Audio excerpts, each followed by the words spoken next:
This is one day ago, and you see a lot of things here. This looks like a bunch of ragtag. You have a bunch of Russian soldiers, some on foot, some on motorcycles, some in vehicles. You don't see any tanks or anything like that.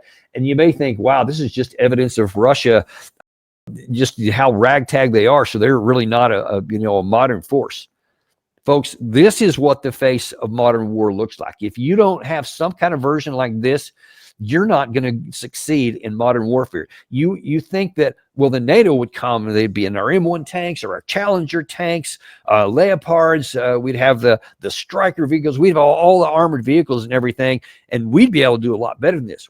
The Russians have that stuff, not have those kinds of vehicles. They have their versions of it. They have all different categories of tanks, armored personnel carriers, etc. They have them. But there's a reason why they're not using them, not because they don't have them. They have for example, there's been some even T-55s or older T-72s, T-64s.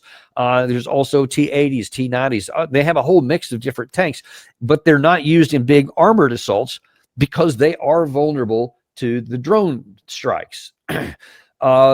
They are using those, though, because they use them basically in indirect fire or even fire support from a distance when they come up to places where the Ukraine side is dug in or where they have fortifications built, etc. They do it from a distance. They rarely use them. And in fact, it's been years since I've seen any video footage anyway of any kind of armored tank-on-tank kind of battles. Now it's just using armored vehicles as an armored taxi to try to get to places. But even that's going down. The reason why, let's look at some of these. That vehicle right there you just saw, that looks like some kind of vehicle they took the doors off of, that kind of van-looking thing there. They also had the doors. This one here, yeah, thanks for freezing that there, Gary. Appreciate it. You see guys just kind of hanging out in the doors, right? So guys sitting there on top of it. He's probably the drone spotter, making sure that nobody comes in, that the drone doesn't come and get them. But there's a reason why those doors are open, because there are so many of these drone shots that we've shown you from both sides of the line often show regular civilian type vehicles being hit with drones left and right. So now then they have these that they can quickly get out of. So with the spotter on the top of the vehicle, or anybody in the car spots a vehicle, there's probably some kind of a code word given, and just everybody immediately gets out of the vehicle, finds the closest cover they can get, so that if the vehicle gets hit with the drone, they've lost the vehicle, but they themselves are still able to fight and live another day. The motorcycles, that would seem to be also a bad one. You're like going, hang on just a second. Motorcycles, there's no armor for that. I mean, just a regular machine gun can take you out, certainly a drone. Well, here's the thing about that. There's not many direct fire engagements either, even with machine guns. That happens sometimes when you get into trench warfare, for example. But what the Russians use these for, and I think the Ukraine side to a limited degree, is they move these things to move quickly, because it's hard to get the drones maneuverability to hit a fast-moving vehicle like that can just drive in all kinds of wild and crazy ways and gyrate and move left and right, etc., and be very unpredictable in how they're moving when they're going forward. So that gives them a chance to evade from these drones. Whereas if you're in a Striker vehicle, if you're in an M1 tank, great vehicles as far as they go, but they can't maneuver quickly. They're going to drive in a straight line. I've driven some of these, and I've been in armored units, so I can tell you from firsthand experience, these things are not very maneuverable. They were never designed to be. They were designed to be able to absorb a lot of direct fire weapons, etc., and to keep the guys safe inside from what was conventional war all through World War II, Desert Storm, Operation Iraqi Freedom, etc., up until about 2020, when the Armenian-Azerbaijan war started to change the face of armored mechanized warfare, and this war here has taken it to yet a new level. So there's still a place for that, for armored vehicles, but you see here, there's a lot of other vehicles that now seem to be technologically regression, but it's how you use the technology you have, and if you have the manpower. Now, specifically in the drones, I want to play this video here from the Duran just here recently, where a guy named Scott from Calibrated talked about some of the advancements in the drone warfare and how Russia is currently on top. The real issue is when the manpower issues start to affect the drone operators. Drone operators are what keep the lines together, and a lot of those drone operators have been pulled from other sections of the front to Pokrovsk to try to deblock this encirclement, and have been destroyed, I guess you would say, for lack of a better term, by certain groups like Rubicon, which is a Russian UAV unit who actively hunts Ukrainian UAV units.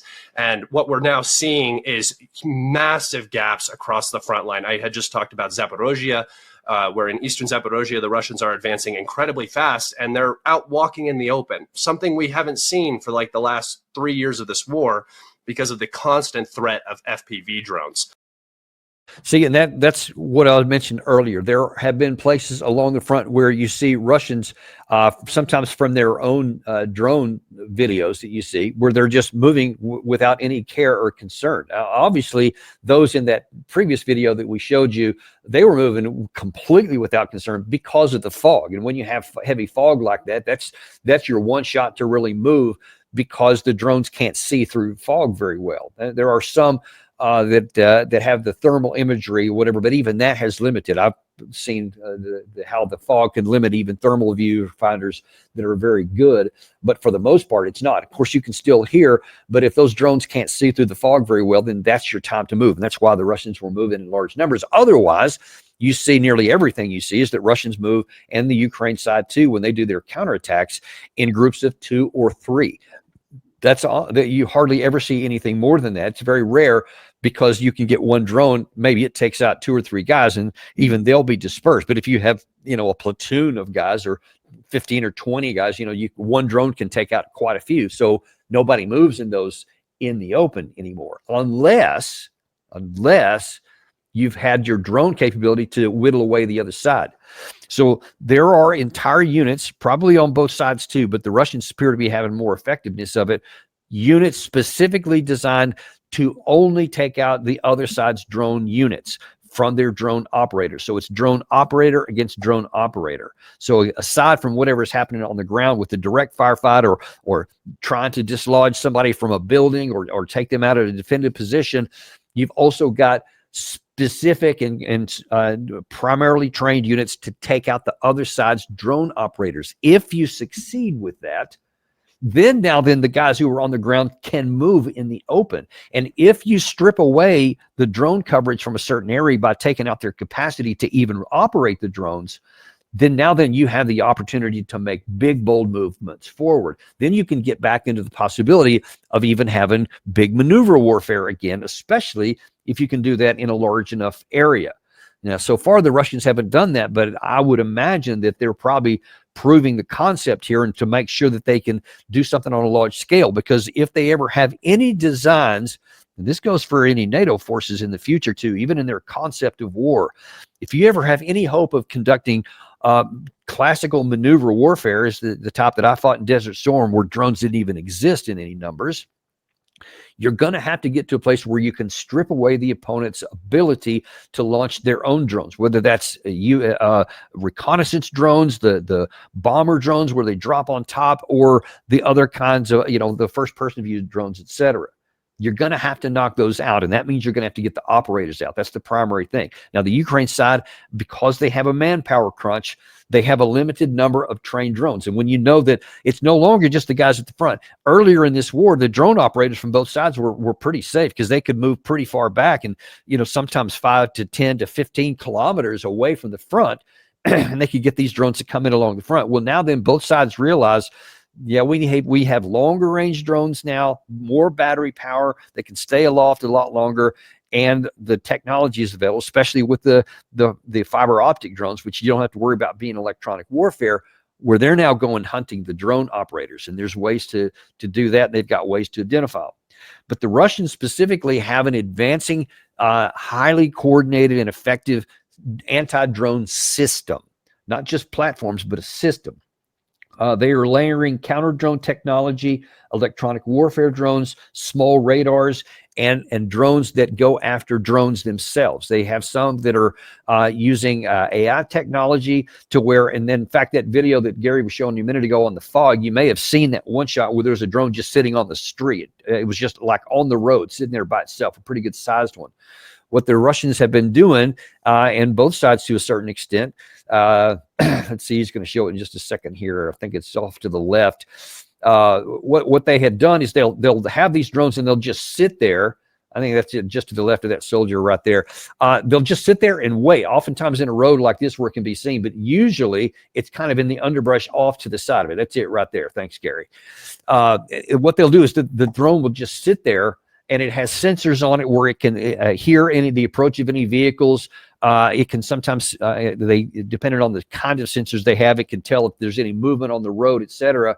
And then at the command, whoever's operating the thing can then launch it. So the other side doesn't even know there's a drone there. It can launch it up and then suddenly strike within literally seconds, and nobody has a chance to do anything. That's becoming more common as well. So you have the Russian side to using these small radars, which can then also physically detect the incoming, and then they can launch their own anti-drone drones that go after the platforms and get them in the air. So if the Russian side is able to have enough qualified drone operators, anti-drone units, and then anti-drone drones to be able to strip away, you see one after the other. One takes out the operators, one takes out the drones when they're coming in, and the electronic warfare, of course, has for a while been taking them down if they're not fiber optic drones, which the Ukraine side has as well. But you see all this stuff layered together, and the Russians have been prioritizing this. And then you see that the Russians don't use a lot of armored vehicles, which is target-rich environment for any drone. You see they're using older technology, but in newer ways, in ways that keep their troops alive and allows them to move forward. And I just showed you that map, folks. They're doing this all along the entire front line. So everywhere we look, the Ukraine military is getting smaller. Their morale is going down. Even in that earlier video we showed you from the very beginning of that, where they're shouting, Slava Ukraine, or whatever it was, the victory, and above all, you didn't see any conviction on their face. And that's the guys that are on the camera, in a relative safe spot. Gary showed you this video just a few days ago of some of the prisoners, of the Ukraine prisoners that were captured in the Pokrovsk area. There's been a couple we've shown here recently, actually, and they just have this shell-shocked look on their face. That's one of them. That's the one that Gary showed. I mean, I made mention when we showed this the first time that when I was part of the group that took and interrogated some prisoners in Desert Storm, it was identical. I mean, who cares about what their nationalities was? The shell-shocked look on the especially that first guy there, the one the second one here, it just really that one, just a really hollow look from somebody who you can imagine just how awful they are. And they talked about how the morale was really low. There was another video that we showed maybe a week or so ago from a group that said that they had been sent in to reinforce Pokrovsk. And he said a whole battalion, there was 500 guys, and 300 had already been killed. A bunch of others had been wounded, and there was just a handful left in a building that were even alive. That's regular. That's routine. And when you're losing troops like that, when your morale is falling to the bottom like that because you can't get quality recruits, and when you lose people in that large numbers, and then the other side figures out how to go after your drone operators, and they figure out how to knock down more of your drones on top of all of these theater level strategic drones that they have with these Garand 2s, now Garand 3s, with these Kinzhal missiles, other hypersonic missiles, these long range multiple launch rocket systems, literally just devastating all over your country. The end is coming. And I have heard it from some folks who have said that they have sources that say that so far the Ukraine leadership, military and political, nobody's leaving anywhere. So that's why I say I have serious doubts about whether Ukraine is trying to fight in the Rodinska area north of Pokrovsk in order to have a passage to extricate their troops out of Mironograd, or if they're just trying to fight in there to even put more people in the pocket to die. I don't know, because based on their behavior, it could be both. That's certainly going to lower your motivation even further if you realize that you're being sent to join some other guys who are already marked for death or capture. That's not going to really raise your morale much. But it looks like that the Ukraine leadership across the board has said, we're just going to keep fighting and dying in place. whether that's in Kharkiv up in the north, in Kupiansk, in Seversk, or down in Pokrovsk, or in Zaporizhia area, opposite Kherson. There's some fighting going on down there. I didn't mention earlier, everywhere you look, the Russians are advancing. Nowhere is there any possibility that on even a portion of the front is there an option for Ukraine to start moving the front backwards. It just simply doesn't exist. And if it doesn't exist, then where is the morality that says we're going to keep fighting? We're going to keep going. You can't reverse here. Sanctions, they don't have any impact. The more weapons that you're claiming you're going to get from the Europeans, from being sold from the United States, air defense missiles, all those do is slow down the air attacks some. Not that much, as you see, because no matter how many air defense weapons you have, the Russians will be able to saturate it with more platforms in the air. And whatever you take out, there's always more on the Russian side that's going to go in. And those images Gary's showing you right there will just become a regular daily occurrence. And now then, as we're really getting into the cold weather system and as season, it's just going to be really, really hard for the people to even live. That's, of course, if the people are suffering, you can only imagine how much the troops on the front line are suffering as well.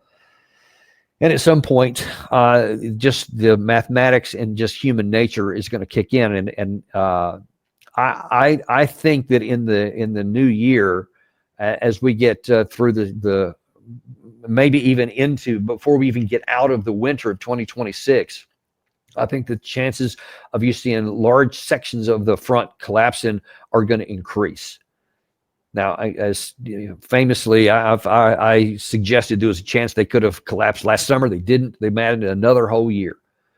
But the fundamentals that led me to believe that was possible then were accurate, because it was.